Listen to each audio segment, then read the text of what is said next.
Bologna è una vecchia signora. Piazza Maggiore'deyiz. Dünyanın en büyük meydanlarından bir tanesi. Önümde gördüğünüz yapı 12. yüzyıldan beri aktif olarak kullanılan Palazzo Comunale, yani belediye binası.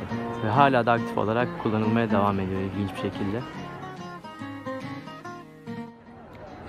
Sağ tarafta dünyanın en büyük 15. kilisesini görüyorsunuz. İsmi San Petronio. Bu kiliseye 2002 ve 2006 yıllarında olmak üzere 2 kez bombalama girişiminde bulunulmuş. Fakat neyse ki İtalyan polisi bu bombalamaların önüne geçmiş. Bombalamanın sebebi de, girişimlerin sebebi de içeride bulunan bir tablo. Çok ilginç değil mi? Peki bu tabloda ne var ki böyle bombalayacak kadar sinirlendiriyor insanları?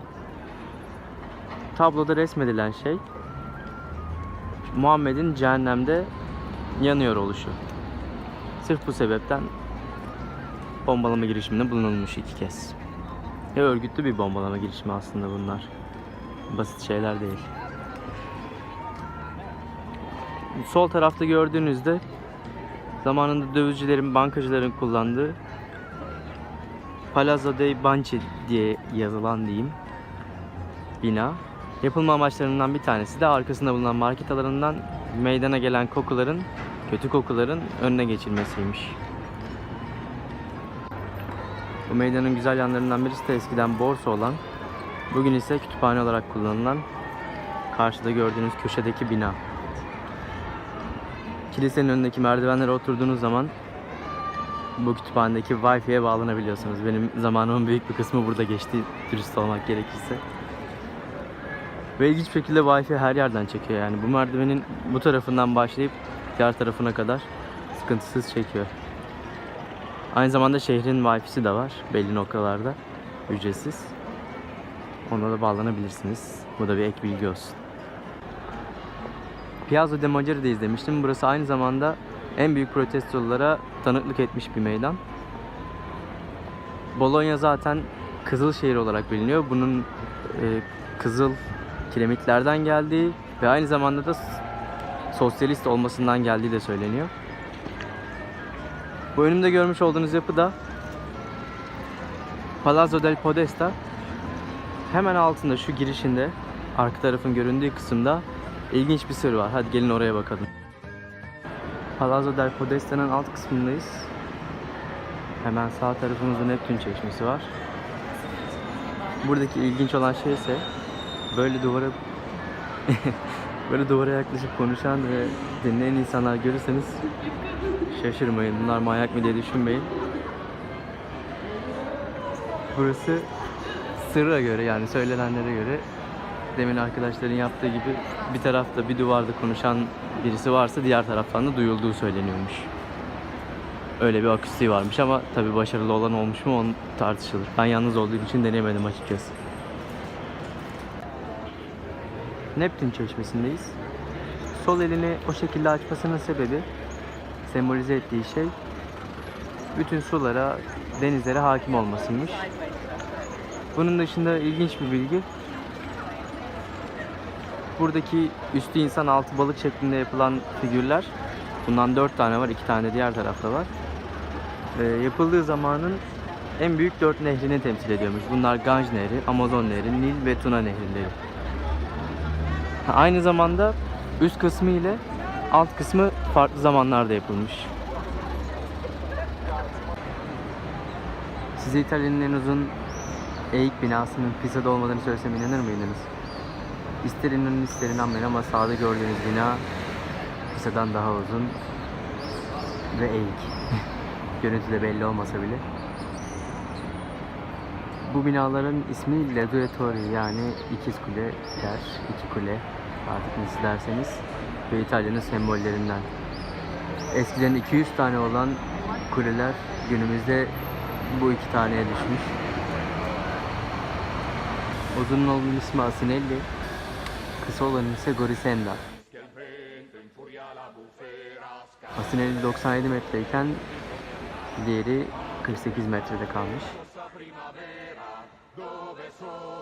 14. yüzyılda hapishane olarak kullanılmış. Ha, bu arada bu binalar 12. yüzyıldan beri ayakta, yamuk olmasına rağmen.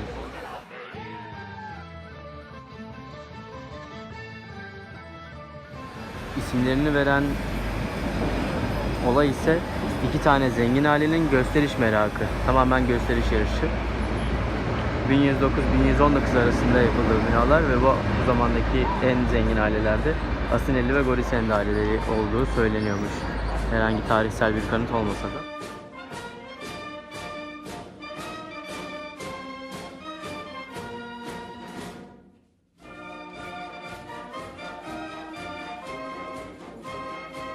Uzun alanın üstüne çıkmak istiyorsanız, tepesine çıkmak istiyorsanız bilet alabilirsiniz. 498 merdivenle çıkılıyor en üst kata. Ve bileti meydandaki Tourist Information Office'ten alabiliyorsunuz. Bu arada uzun olan kulenin tepesine kadar çıkılabiliyor. Fakat inanışa göre tepeye kadar çıkan öğrenci ise mezun olamıyormuş. O yüzden ben çıkmayı tercih etmedim. Dersem inanmayın. Çünkü çok sıra olduğu için çıkmak istemedim ve çok yorgunum bugün. The Piccola Venezia denen yerdeyiz. Venedik penceresi diye çevriliyor sanırım. Biraz Venedik'i andıran küçücük bir yer aslında. Boşuna yürüdüğümü fark ettim buraya gelince ama gene güzel İtalyan evleri vesaire. Ama tavsiye etmem. Boşuna yürümeyin o kadar yolu. Boşuna gelmeyin. Benim yaptığım gibi. Fakat yakında bir tane Pizza Casa diye bir yer var. Pizza Casa daha doğrusu. Orayı tavsiye ederim. Hem ucuz hem lezzetli. Avrupa'nın ilk üniversitesindeyiz şu anda. Bologna Üniversitesi Avrupa'da kurulan ilk üniversite 1888 yılında kurulmuş. Ve mezunları arasında Erasmus, Kopernik, Dante gibi önemli isimler var. Kurulduğu ilk zamanlarda hukuk fakültesi sadece varmış. Daha sonra diğerleri açılmış, genişlemiş. Kampüs hayatı cidden çok güzel. Buraya gelince anlıyorsunuz. Bizim Türkiye'de okuduğumuz öğrencilik falan değil. Öğrencilik hayatını biz kesinlikle yaşamıyoruz.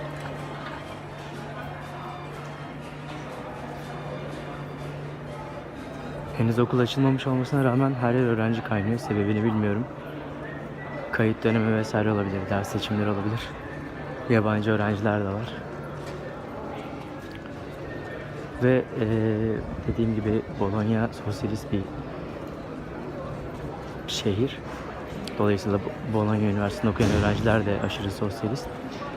Ve bunları kampüsün etrafındaki duvarları boyayarak, grafiti yaparak anlatmışlar. Bu da onlara bir örnek.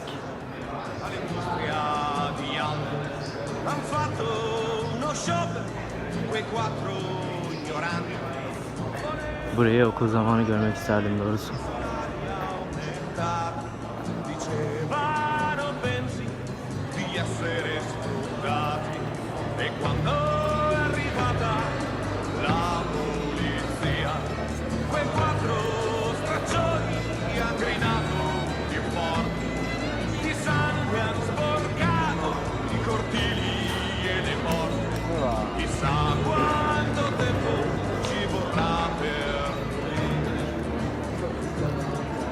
Şu önümüzde gördüğünüz meydan ise Piazza Verdi.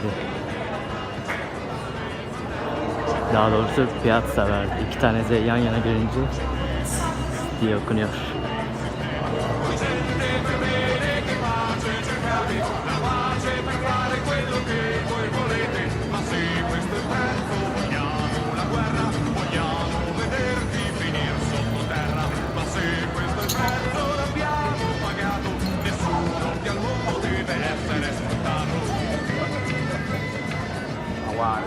Rastgele girelim bir yerlere.